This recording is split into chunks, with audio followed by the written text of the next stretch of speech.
I want to start by just building a little bit on what Armando was saying, and I'm going to share an experience I had just a couple of weeks ago. My family and I recently moved into the Sacramento area. We had been in New Mexico for 4 years, and we're living in Elk Grove. And we decided, just after New Year's, let's take some time. My daughter was back from college. Let's go do something fun with the family. So we went to Old Town Sacramento, and my wife had scheduled for us to be part of a tour of the Old Town Sacramento Underground. And we had to be there at 12:30 in the afternoon on a Sunday morning, or Sunday afternoon. So we said, well, let's find a church nearby. We'll go to Mass around 10:30 or 11, and we'll be just in time. So we looked around. The only Mass at 10:30 we found was in Portuguese. So we went to the Portuguese parish. My wife was talking to the lady next to her, and she ended up getting invited to they were going to be killing a pig at 11 o'clock that night. It was a big celebration of the community, very close to the ground, the earth, and this was what they did. Great. We didn't go. But in any case, the Mass was in Portuguese. I prayed along as Armando was describing. I prayed all the prayers in Spanish. My kids know a little bit of Spanish. They kind of struggled along. Thankfully, the homily was in English, so they were okay. But my 14-year-old son, as we were leaving, said to me, Dad, I never realized how great God is. He understands all these languages. And I said, yeah, that's right. You made a connection there. That's great. So that's where we have to kind of check our prejudices and realize that God is there for everybody, and there's no linguistic prerequisite for hearing the gospel or for participating in the church. So that's what we're all about. A little bit about myself. When I was 6 years old, I wanted to be a priest. By the time I was 7 or 8, I said, no, I'm going to be an astronaut. And my dad said, well, at least you're still going to heaven. But over time, my interests changed, and I eventually settled on computer science. And I went to school. I got my degree in computer science. But during my time in college, the first time away from my family, I grew up in New Mexico. I'm a Hispanic, from a Hispanic family. Faith was at the heart of everything that we lived. I didn't see that with all of my peers in college, and it strengthened my faith. And so I said, well, you know what? I want to be an evangelist. I want to bring the good news, especially to my people like myself who are somehow disconnected, because in high school, not all of my Hispanic brothers and sisters were really as engaged in the church as my family was. So there's a great treasure here. So I went and I studied theology, and I got my master's degree in theology. But what I found out, and it was God's planning better than I could have planned it myself, my gift for math and science ended up being a great gift for the church. So for the last 20 years, I've been doing a lot of work in the area of sociological research, identifying trends, sometimes statistically, sometimes through like focus groups, conversations, qualitative analysis.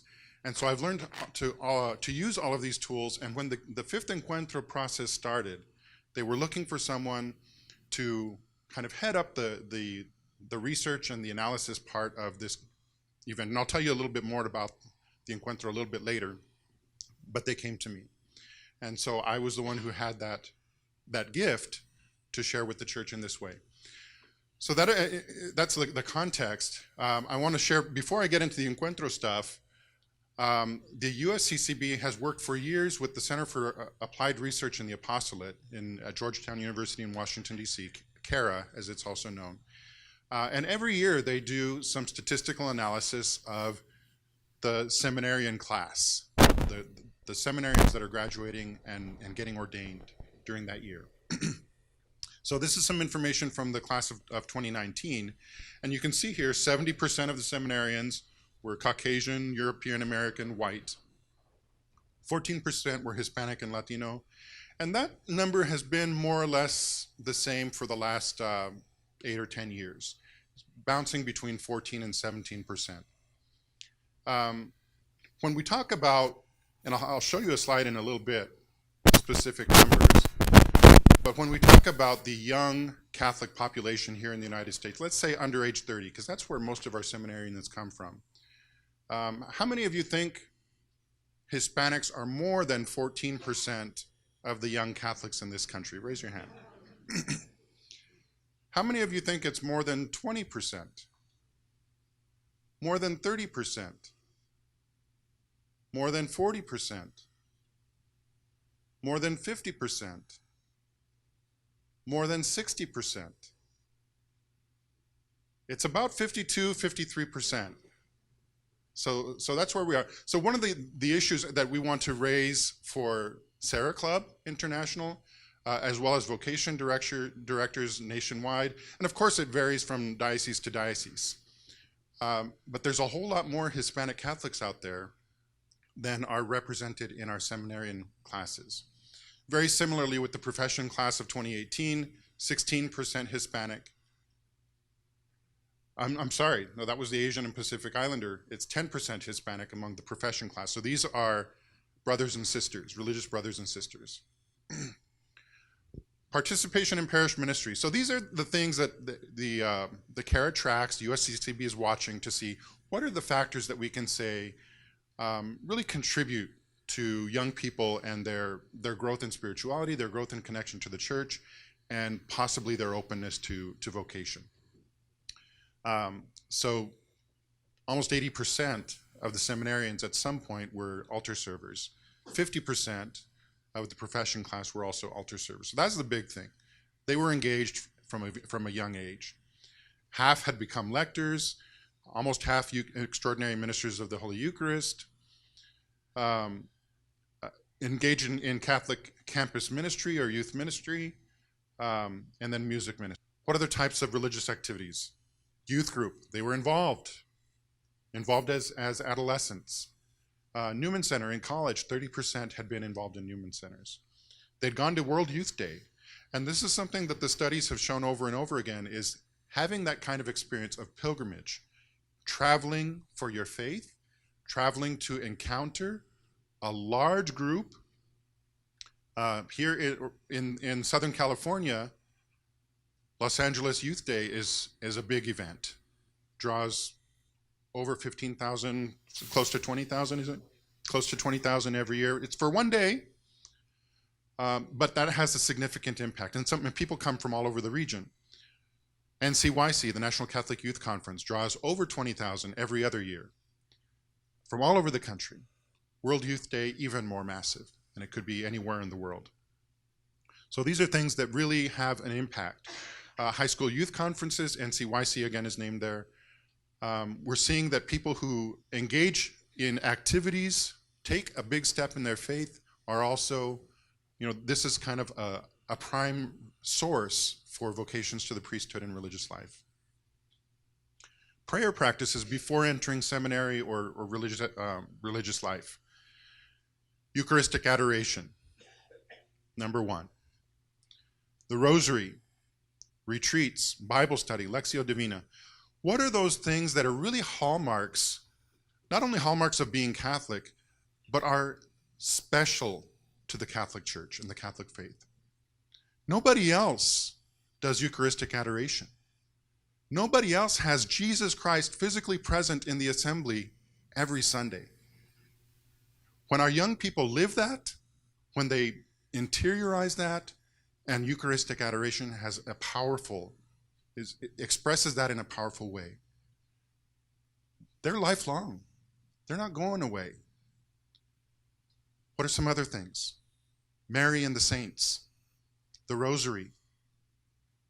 Doing that at home, doing that at church, in youth group, giving them an experience of connection to the saints and to our 2,000-year-long history of spirituality and spiritual growth, and love and devotion to our mother, the Blessed Virgin Mary. These kinds of things are particular to being Catholic, and When people embrace and appreciate and value those things, there's a place in their heart that's open to vocation in the church. Retreats, powerful experiences, not only of encounter with God, but encounter with the community, their brothers and sisters who are on this journey with them. We can't let those things slide. We have to engage. And this isn't just about Hispanics, obviously. So across the board, how do we engage this young generation? Bible study, Lectio Divina. You know, something that wasn't asked, and we'll come back to this in a little bit. Service. One of the things that, and Pope Francis emphasizes this, we have 150 years of Catholic social teaching. And of course, it goes beyond that. I mean, this is, you know, when it, after Rerum Novarum, when it kind of explicitly became that. But it's rooted in our tradition. And this is something that is unique among Christian denominations. Not only that, it's also something that resonates deeply in the hearts of this young generation. So engaging, because of our faith, in peace and justice activities, those are things that speak to this generation in ways, and then connecting them to the tradition, not just to do it, but to say, we do this because we are Catholic, and showing them how meaningful that is and how rooted it is in who we are. That strengthens their faith, that strengthens their commitment. Additional sources of encouragement for vocation. The parish priest. And it's not just about having the priest come and give a talk to the young people. Have him stay. Have him play ping pong. Have him play cards.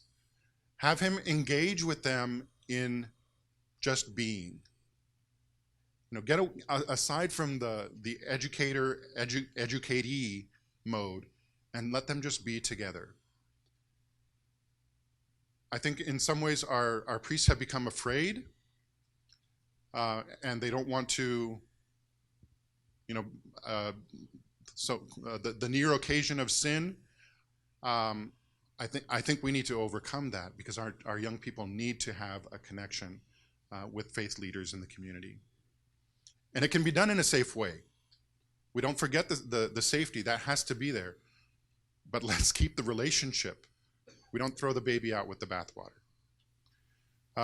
A friend encouraged them to consider religious life or the priesthood. Other religious, their mother and their father. This is especially true, I think, in the Hispanic community. We need to engage families, and we need to have resources and models, maybe even role plays, ways that conversations can be held. Encourage that to happen at home. Other parishioners, people take notice. It's what Armando was saying about everyone is called to be a youth minister. Everyone is called to accompany.